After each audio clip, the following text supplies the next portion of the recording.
Alright, you guys, I'm going to try to make you a video to save us the trip today, and hopefully it explains it so that you can just work on your other C stuff today and make some progress, and we can just move forward from this project. So we're going to change into the Rust directory. This is how it's structured at the moment. There's just the ex00 file in there. That's all they want for us to have is for the directory. If we go into that, we have a couple of files. We have each file for each of the rushes that handles the particular characters that they want. We have the main file, which they're going to adjust to run tests on our program. And then we have the put character method, I guess, inside of the C class. So for that, you can see how we did that here. It's just a typical put character, right? So we pass into it a character, and then we write that character to the screen. That one I think should be good to go. Just so you can see what's in the main. Okay, so we're defining at the top here, we've got the ft put character, we've got the rush, and that lets us access that from within this main. I'll show you when we compile it how that works. And then down here are just little tests that I ran to make sure that everything is working okay with the different versions of the rush. So now into each of the rush files themselves. We'll just do one, I'll show you how to compile it, and then we'll just walk through the other ones quickly. I'm sorry, I'm using my partner's computer, and there's this ridiculous beep in the terminal, which drives me nuts. Okay, so this is actually quite simple when you look at it and get an idea of it. So for these, just ignore them for now. Just understand that we have a top edge, a top fill, a middle edge, a middle fill, a bottom edge, a bottom fill, and a new line character. These can be changed to anything. The reason that I went with this is so that it's modular for all of the other rush examples as well, and we don't have to do a ton of work. Again, we have these here so that we can access these methods from within this class without having to define them completely inside of this class, right? Here is the actual rush implementation, but let's go to the print line first because we call print line many times. When we call print line, we're passing it into what we're going to put on the left, what we're going to put in the middle, what we're going to put on the right, and then the width of the rectangle that we're printing. Because we don't need to know inside of print line which row we're on, we just need to know how many columns across we have to print. So in here, we have an integer for a counter here. We have to because of norm, obviously declared at the top, which makes no sense, instead of where it's going to be used. And then here we're checking if the width is equal to 1. If it is, then we're only going to put the left character, and then we're going to put the new line and return. We won't need to go over anymore, obviously, because the width is only 1. All right, and then so this will only execute if width is exactly equal to 1. Otherwise, we're going to first put the left character. We're always going to put the left character. It doesn't matter how many other characters we have to put. We always have to put the left character. So we put the left character. Then here we initialize our counter that we set up here to 0 so that we start at 0. And then what we're going to do here is continue to iterate through this and put the middle character as long as this is less than the width minus 2.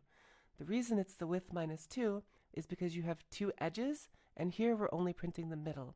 If you see below, once we're out of the loop, we then print the right line character. And we only do that once. The only thing that we might have to print multiple times is the middle character. So we account that we have two edge characters. So we take the whole width, we subtract it by 2. That gives us the number of middle characters we have to print. And then we go ahead and iterate through that while loop, every time printing the middle character and incrementing I by 1. So the first time through, I will be 0. Let's say we have a width of 4. So if we have a width of 4, that means width minus 2 is 2. So we're going to iterate through this 2 times. So we're going to print the first one. When I is 0, I becomes 1. Now I is 1. 1 is less than width minus 2, which is 2. So we go through it again. We print the second middle character. I is now 2. 2 is not less than 2. It's less than or equal to 2, but it's not less than 2. So the execution of this loop stops. We move here to the put character where we put the rightmost edge, and then we print the new line. That's how the print line character works, or print line method works, function works. Inside of the rush, As you see, we get the x coordinates and the y coordinates, right? So we get the width and the height of things. We're checking here. This is just to make sure that it doesn't fail or crash if they give us values that are negative or zeros. If they give us values that are negative or zeros, there's nothing to print. If you think about it, if you have a rectangle and it has no width, nothing is going to be seen. If it has no height, it doesn't matter how wide it is, nothing is going to be seen. So if either of these, right, this is the OR operator here, this is saying if x is less than or equal to 0, or y is less than or equal to 0, we just return 0. We don't print anything. After we've checked that we have a valid dimensions for our rectangle, we're going to set the current row to 0, right? That's where we're starting. We're starting at the top row. And while the current row is less than y, so while our current row is less than the total number of rows they've supplied to us here at y, we're going to go ahead and loop through the part of the program that prints out the lines for us. So here we're checking, is the current row 0? If it is, then we're going to print the top edge of the rectangle. So top edge, top fill, top edge. If the current row is equal to y minus 1, right? So y is the total height of it, but since we're starting from 0, we have to subtract 1 from it, because if we were starting at 1, then we would just say current row is equal to y. We have to do equal to y minus 1 because we're starting at a 0 index. Then we're at the bottom of the rectangle. So we then print the bottom edge, the bottom fill, and the bottom edge. And the x that we're giving here tells it how many of those middle characters that we need to print. If you remember here, that's where we're iterating through it here, right? It's just called width here, it's called x here. It doesn't really matter. And so that's where this comes in. Otherwise, so if we are not at the first line, and if we're not at the last line, then we must be in a middle line. So we're going to print the line, we're going to print the middle edge, the middle fill, the middle edge for the width, right? The number of spaces in the width. And then we're going to increment the current row. So let's just walk through it once. Let's say we have something that is 4 rows tall, right? So for the first one, when we're at 0, it does equal 0, so we know we're at the top. So we print the top edge. We skip these because we only execute one of these in an if statement, right? So this one executes, we move the program to here, we increment the current row by 1. Now when we come back through, current row is 1, that is less than y, right? So remember, because we're doing something that's 4 tall, so 1 is less than y.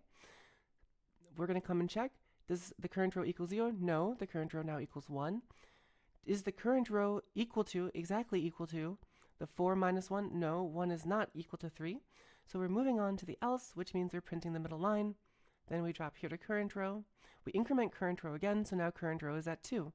2 is less than 4, so we're going to continue. 2 does not equal 0, so we're not at the end, or not at the top. 2 is not equal to 4 minus 1, right? So 2 is not equal to 3, so we're not at the bottom. Where are we at then? We're at a middle, so we print the next middle line. We come to current row, increment it again, and now we're at 3. This 3, is it less than the 4? Yes, it is less than the 4. So we're going to continue the loop execution. Is 4 equal to 0? Or is 3 equal to 0? No, so we're not at the top. Is 3 equal to 4 minus 1? Yes, 3. So here we are at the bottom. So we print the bottom edge. We execute this and then leave this loop. Come here, increment current row by 1 again. Now current row is 4. Is 4 less than 4? No, it's not. So we exit this whole while loop and we return 0, having now printed the entire rectangle that they've given to us to print. So let's see that in action a little bit. So to compile this, let's remove this a dot out so we don't confuse ourselves. So to compile this, we have to pass it our main, our put character function, and the rush example that we're trying to run for the moment. The way we're going to do that is with the CC, they want us to use the W all flags, the W error flags, and the W extra flags. What we're going to do then is we're going to send to it main.c, ft put character c, and then the rush example that we want to run. This is going to run the tests that we have in main against the rush file that we give to the compiler here.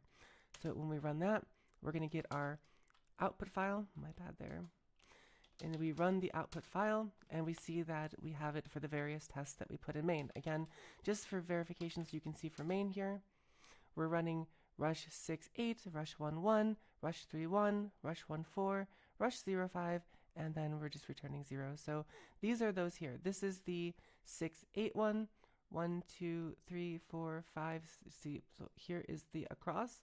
You can see there's 3 here, 3 here. That's your 6. And then 8, 1, 2, 3, 4, 5, 6, 7, 8. So that's the 6 by 8 rectangle. This is a 1 by 1. So we only have to print the edge 1 by 1. After that, we have a 3 by 1. So here's the 3. And then it's 1, obviously, only 1 row. And then here we have the 1 by 4. So it's 1 across by 4 tall. And then the 0 by 5. Again, if anything's 0, it's not going to print because there is nothing to show. So just for sanity check, so you can see, we'll do it with all of the different rushes. So here's with those shapes. Let's go ahead and do it with rush 02. Okay. And then you can obviously pause these if you want to confirm the outputs. Rush 03. And I believe there was 4 of them, yeah. Okay, and so the fourth one, rush 04.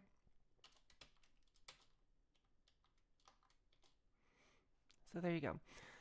The only difference in some of these is in the defines that we use. So let me show you one of those defines, and I will open up a new window so I can compare for you one rush versus another rush. So, okay, we're already in the X. I apologize for that beep. It drives me nuts. I don't know why people have that setting. It's horrible. So we're going to cat out the rush 04 because we do know, we do know that that one has a different define up here. And then we will also cat out rush 00 because we know that that doesn't. Okay, so if we look here, we're just looking at this section here. Let me increase our size a little bit for us here and here as well. Okay. So because this rectangle has specific edges, all we had to do to make the same logic, everything here is the exact same logic as the other ones. I hope you can see this. I hope I'm not going too fast. Feel free to pause or just look at the files themselves. It's the exact same logic. The only difference is the top edges and the bottom edges have a starting edge, right? So top edge S is top edge start, top edge E, top edge end, bottom edge start, bottom edge end, right? So this is just accounting for the fact that some of them had different edges at the start and the end. We didn't have to do that for ours, but for the bonuses we did. So that's the method of using these defines. That's the benefit of using these defines, is that you can have your program be much more modular and easily maintainable.